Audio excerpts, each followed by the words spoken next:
സമയത്ത് എല്ലാവരും തന്നെ പോസിറ്റീവായിട്ടുള്ള റെസ്പോൺസ് ആണ് കൊടുത്തിരുന്നത്. എല്ലാ തരത്തിലും ഫേസ്ബുക്കിൽ നോക്കിയാലും ഓരോ ക്യാരക്ടേഴ്സിനും അതിൻ്റെതായ ഡെപ്ത് അനുസരിച്ച് എഴുത്തുകൾ വരുന്നുണ്ട്, എല്ലാ തരത്തിലും പോസിറ്റീവ് വരുന്നത്.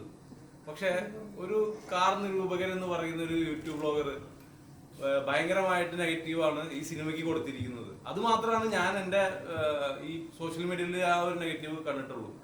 ഈ സിനിമാ നിരൂപകർ എന്ന് പറയുന്ന ഈ ഇത്തരം യൂട്യൂബേഴ്സിനോട് എന്താണ് പറയാനുള്ളത്? ഇവര് സിനിമാ നിരൂപണമാണോ ചെയ്യുന്നത്, അതോ അവരുടെ ഏണിങ്സിന് വേണ്ടിയിട്ടാണ് അവർ ചെയ്യുന്നത് എന്നുള്ള രീതിയിൽ എന്താണ് ഇതിനെങ്ങനെയാണ്?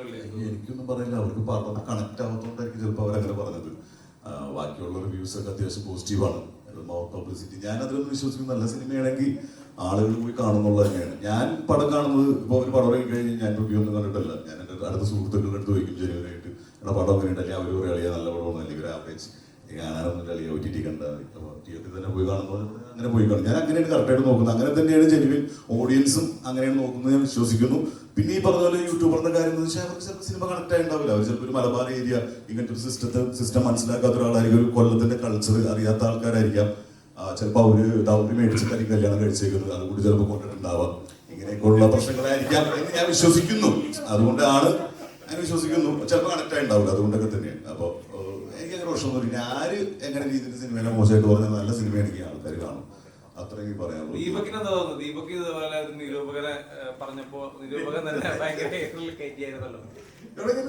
ആക്ഷൻ കോക്കിനെതിരെ സംസാരിച്ചപ്പോൾ ഇത്തരം ഒരു ഇല്ലില്ല, അത് ഞാൻ പറഞ്ഞത് സിനിമ ഇറങ്ങിയ എല്ലാവർക്കും അവരവൻ ചെയ്ത കാര്യം ഭയങ്കര ക്ലോസ് ടു ഹാർട്ടായിരിക്കും. പുള്ളി ചെയ്ത പുള്ളിയുടെ വീഡിയോ പുള്ളിക്ക് അങ്ങനെ തോന്നുന്നുണ്ടാവാം. അപ്പം അഭിപ്രായങ്ങൾ പറയുന്നതിന് പ്രശ്നമൊന്നും ഞാൻ അന്നും പറഞ്ഞിട്ടില്ല, ഇന്നും പറഞ്ഞിട്ടില്ല. പടം കണ്ടിട്ട് പിന്നെ ഒരുപാട് ഫസ്റ്റ് ഡേ തന്നെ ഒരുപാട് ആൾക്കാരിലേക്ക് എത്തിക്കുമ്പം ചെറിയ സിനിമകൾ ചിലപ്പം രക്ഷപ്പെടാതെ പോകും, അല്ലെങ്കിൽ ആൾക്കാർ കാണാതെ പോകും. ചിലപ്പോൾ എല്ലാവർക്കും ഒരേപോലെ സിനിമ കണക്ട് ആവണമെന്നില്ല, കണക്ട് ആവുന്ന ആൾക്കാരുണ്ടാവും. പിന്നെ തിയേറ്ററിൽ കാണാതെ OTT കണ്ടിട്ട് നല്ല സിനിമയായിരുന്നു എന്ന് പറഞ്ഞതിനേക്കാളും നല്ലത് തിയേറ്ററിൽ പോയി കാണാനൊരു അവസരം ഉണ്ടാക്കുക എന്ന് മാത്രമേ ഉള്ളൂ. ഇതുകൊണ്ട് ഗുണമുണ്ട് ദോഷമുണ്ട്.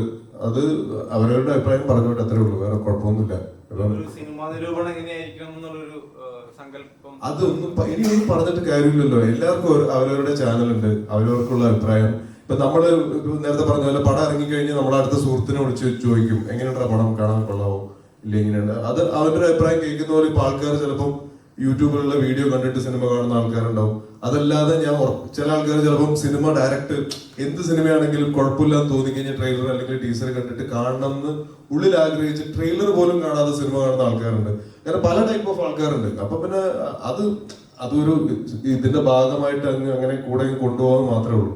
സിനിമകൾ നല്ല സിനിമകളാണെങ്കിൽ തീർച്ചയായും ആൾക്കാർ കാണും, വിജയിക്കും, ചർച്ച ചെയ്യപ്പെടും. ഉറപ്പായിട്ടും നമ്മുടെ സിനിമയും അതുപോലെ സംഭവിക്കുന്നുണ്ട്, ഹിറ്റടിക്കുകയും ചെയ്യും.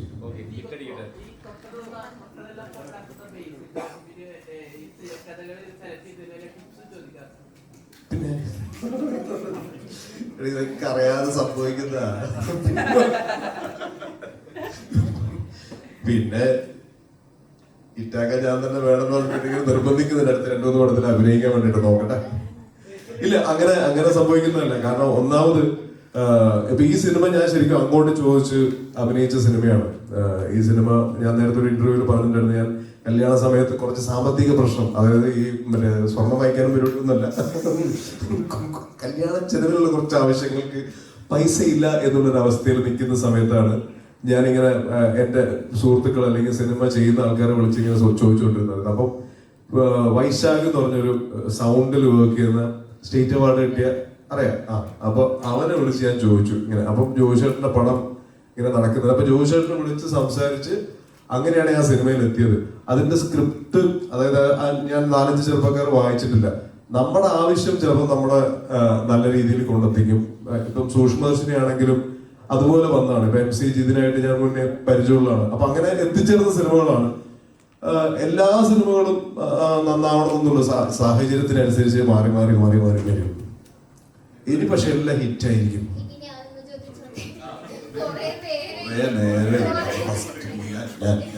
ഞാൻ ഇവിടെ വന്നിരുന്നു, പക്ഷെ എല്ലാവരും ഇടിച്ചു